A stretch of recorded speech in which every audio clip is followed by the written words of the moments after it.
네, 안녕하세요 여러분. 아이쿠준 기술사입니다. 오늘은 연소에 관련된 소방기술사 기출문제인 고의 발열량 그리고 저의 발열량 계산 문제를 한번 같이 풀어보겠습니다.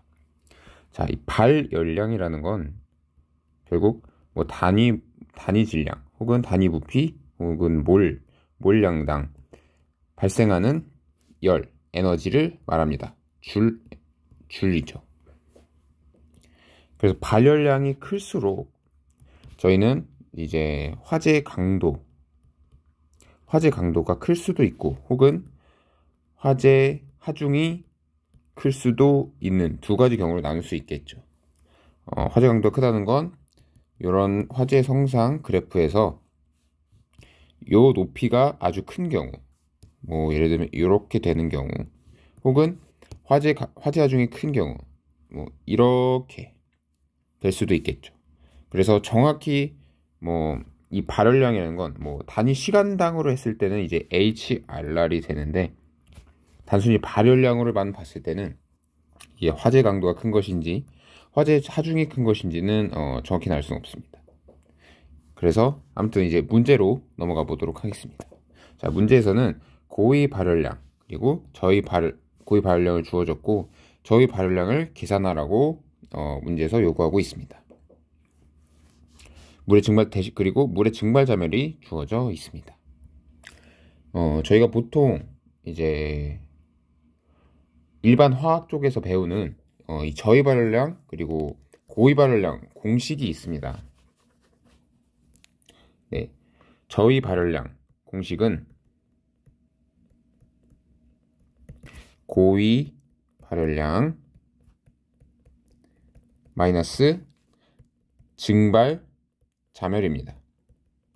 즉, 이 고의 발열량이라는 건 이 물의 증발 자멸이 빼지지 않은 발열량인데, 이 증발 자멸이라는 게 물의 증발 자멸을 말합니다.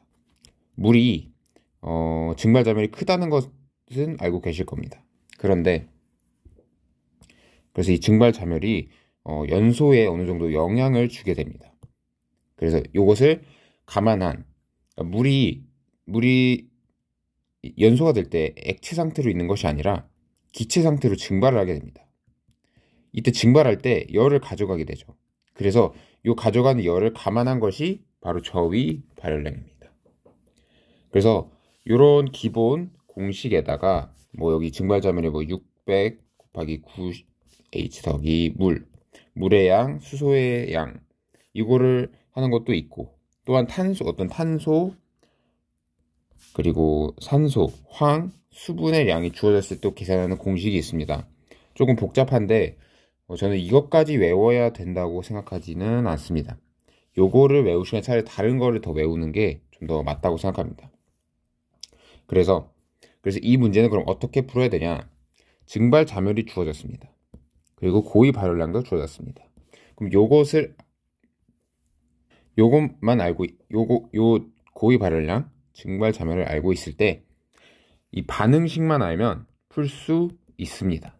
자, 물질이 뭘로 주어졌죠? 메탄입니다. 메탄 CH4의 연소 반응식, O2는 CO2 H2O인데 수소가 4개, 이쪽에도 4개가 되어야 하고, 탄소는 하나이고, 그러면 산소는 2개이니까 2가 되겠습니다.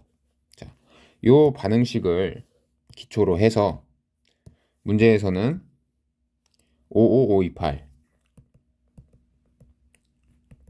kJ per kg이고 증발 자멸은 2260 kJ per kg입니다.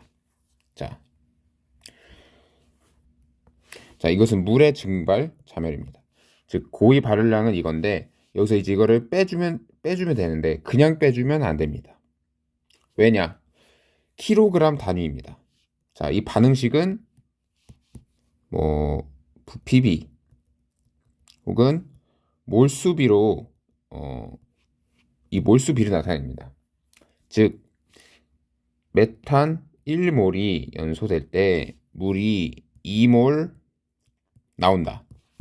즉, 만약에 이 발열량이 몰로 주어졌다면 그냥 그리고 이 증발 자멸도 몰로 주어졌다면 곱하기 1을 해서 빼주면 되는데 킬로그램으로 주어져 있습니다.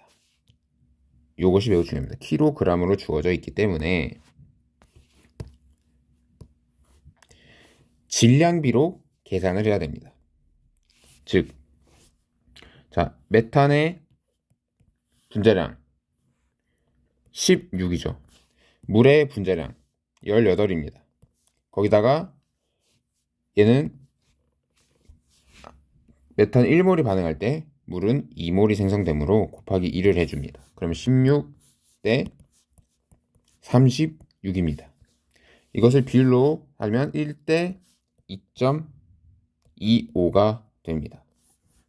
즉, 질량비로 따졌을 때 메탄 1kg이 생성될 때 물은 메탄 1kg이 반응할 때 물은 2.25kg 생성된다.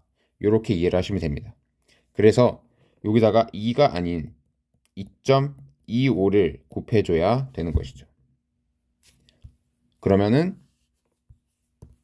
요거를 계산을 하면 50443 kJ/kg이 나오게 됩니다. 이것이 바로 저위 발열량이 되겠습니다. 네, 비록 이 문제가 좀 최근에 기출된 문제입니다. 그래서 뭐 좀 이 개념을 알고 계셨던 분들도 이 단위 때문에 많이 틀리셨을 수 있을 거라 생각합니다. 이 단위가 이런 공학계 쪽에서는 매우 중요하기 때문에 특히 단위 틀리면 사실 값이 아예 달라지기 때문에 단위는 꼭 유심히 보셔야겠습니다. 네, 이상으로 저위 발열량, 고위 발열량 계산 문제를 함께 풀어보았습니다. 궁금한 점은 댓글로 남겨주시면 감사하겠습니다. 좋아요, 구독 부탁드리겠습니다. 감사합니다.